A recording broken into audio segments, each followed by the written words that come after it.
আমরা মূলত আন্দোলনমুখী মানুষ নয়, আমরা আন্দোলন করার পক্ষে নয়, কোনো সরকারের বিরুদ্ধে আন্দোলন নয়। আমরা সরকারের ব্যাংকের একটা পলিসির বিরুদ্ধে আমাদের আন্দোলন।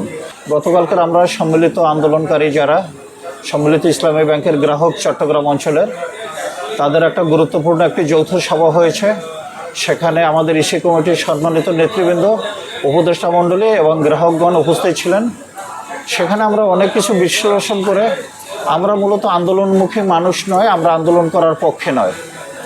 আমরা আজকের যে বাজেট অধিবেশন, আজকের যে বাজেট, আমরা প্রত্যাশা করি সরকারের কাছে আমাদের চাহিদা অনুযায়ী সরকার বাজেটে আমাদের জন্য নিশ্চয়ই কোনো একটা ভালো কিছু রাখবেন, আমাদের জন্য একটা বরাদ্দ রাখবেন। আপনি জেনে থাকবেন আমরা ৭৬ লক্ষ গ্রাহক সারা বাংলাদেশে ছড়িয়ে ছিটিয়ে, প্রতিটি গ্রাহকের যদি 4 জন ফ্যামিলি মেম্বার থাকে তাহলে ৩.৫ কোটির পরিবারের একটা স্ট্রাকচার আমাদের। স্বাভাবিক কারণে ৩.৫ কোটি পরিবার আমরা এক এবং অভিন্নভাবে আন্দোলনমুখী আমাদের টাকার জন্য। আমরা চাই সরকারের সদয় উদয় হবে, তারা আমাদের কষ্টগুলো আমলে নেবেন। আমরা কোনো আন্দোলন করতে কোনো সরকারের বিরুদ্ধে আন্দোলন নয়, আমরা সরকারের ব্যাংকের একটা পলিসির বিরুদ্ধে আমাদের আন্দোলন।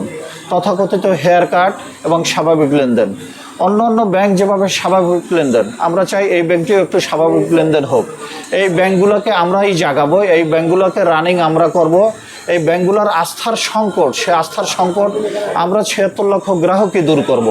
অতএব সরকার যেন একটু সদয় হয়, আজকের বাজেটে যেন আমাদের জন্য একটা পূর্ণদনা রাখে, তাহলে আমরা ঘরের ছেলেরা ঘরে উঠে যাব।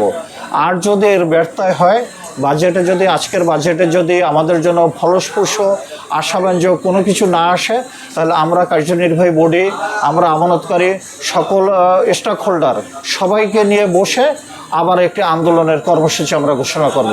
কিন্তু আমরা প্রত্যাশা করে সরকার হয়তোবা আমাদের আন্দোলনের দিকে ঠেলে দিবে না। সরকার জনবান্ধব সরকার, জনগণের সরকার, সে জনগণের কথা বিবেচনা করে বাজেটে আমাদের জন্য কিছু একটা রাখবেন।